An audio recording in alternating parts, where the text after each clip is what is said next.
La vidéo qui suit est une production de la Fondation Latine-Arte, en association avec le MEM, Centre des Mémoires montréalaises, et le Centre international de documentation et d'information haïtienne, caribéenne et afro-canadienne.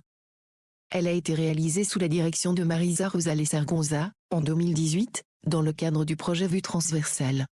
La vidéo fait partie de Mémoire des Montréalais, l'encyclopédie en ligne du MEM. Elle y apparaît dans le grand dossier Mémoire d'immigration, ainsi que dans le dossier Les Latino-Américains de Montréal. Il s'agit d'une rencontre d'Ana Catalina Montoya, une joaillère montréalaise d'origine colombienne. L'artiste et fondatrice de l'entreprise Cajoaillerie témoigne dans son atelier rempli d'outils. Ana Catalina a de longs cheveux bruns bouclés et des mèches plus claires. Elle porte des boucles d'oreilles alvéolées en argent. Au fil de son récit, des images la montrent au travail, devant son établi. Elle crée des bijoux inspirés des éléments de la nature. Début du générique. Comme sur une pellicule, de nombreuses images défilent. Parmi elles, certaines se démarquent. Près du parc Martin Luther King, la Plaza Côte-des-Neiges côtoie l'église Saint-Pascal-Bellon. Par une journée ensoleillée, la joaillère Ana Catalina Montoya est assise au parc La Fontaine. Devant le lac aux Castors, une femme et son chien sont assis sur un banc. La caserne de la place Diouville se dresse sous un ciel parfaitement bleu. Le titre apparaît, Vue transversale. L'image se resserre sur le visage d'Ana Catalina Montoya. Dans son atelier, la joaillère enflamme une allumette, puis allume un petit chalumeau. Mon nom est Ana Catalina Montoya. Je suis d'origine colombienne. Ma discipline artistique est la joaillerie. Je suis arrivée à Montréal en 2007 en plein hiver, le 22 février. Mais en 2011, je suis retournée en Colombie. Après avoir vécu une situation personnelle, je me suis dit, j'ai besoin d'une année sabbatique. Retrouver un sens à ma vie. Je suis retournée en Colombie pour environ 6 mois. Et je suis revenue en 2012 à Montréal. Portant des lunettes et un tablier, Ana Catalina ajuste un laminoir. Alors c'est là que j'ai dit à ma meilleure amie en Colombie, j'aimerais faire de la joaillerie. Connaîtrais-tu quelqu'un? Elle m'a dit, bien sûr. Je connais un joaillier qui enseigne dans son atelier. Elle m'a donné son numéro.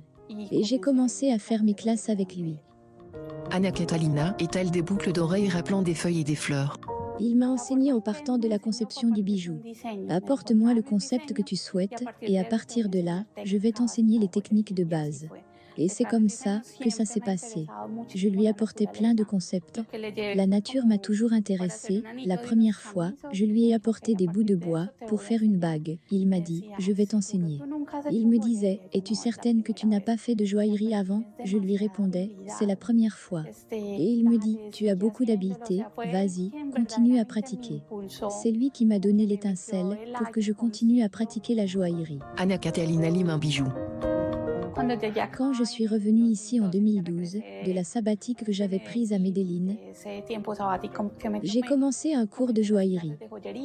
Je l'ai terminé en 2014. C'est donc en 2014 que j'ai officiellement commencé à pratiquer la joaillerie. Et à partir de ce moment-là, j'ai commencé à m'équiper. Depuis que j'ai commencé, chaque mois, j'achetais quelque chose, un outil. Tous mes cadeaux d'anniversaire des 5 dernières années ont toujours été des outils de joaillerie. Montréal et Québec donnent un appui très grand aux artisans, aux artistes, aux gens qui veulent se développer dans ces disciplines artistiques. Grâce aux bourses que j'ai remportées, grâce aux organismes qui m'ont appuyé, à des conseillers qui m'ont aidé, je vais chaque mois, ils me disent c'est par ici, tu dois faire cela de cette façon-là, va à tel endroit. Tout l'engrenage, toute la capacité qu'a la ville de Montréal pour t'aider. Cela m'a aidé énormément. Elle lit au parc La Fontaine. Moi, je me sens très montréalaise. Plus que ça encore, je sens que je me suis approprié la ville. Si de la famille ou des amis arrivent en ville, je suis la guide touristique idéale parce que je suis une amoureuse de Montréal. Le lieu auquel je m'identifie le plus dans la ville, c'est le parc La Fontaine. En premier lieu, parce que c'est le premier endroit où j'ai habité quand je suis arrivée, en face du parc. Ce que j'aime, c'est que c'est un endroit de socialisation. Ce qui m'est apparu magnifique, depuis là-bas, c'est cette appropriation des lieux publics, comme sont les parcs. J'adore le lac, parce que je suis une amoureuse de l'eau. J'adore quand l'hiver nous pouvons aller patiner. Une histoire très particulière que je me rappelle lorsque j'étudiais l'organisation d'événements. Ils m'ont raconté qu'il y a de nombreuses années, le parc La Fontaine était un parc zoologique. Alors moi j'étais comme moi, il y avait ici des girafes, ou je ne sais pas quels animaux. Et cela m'apparaissait magique.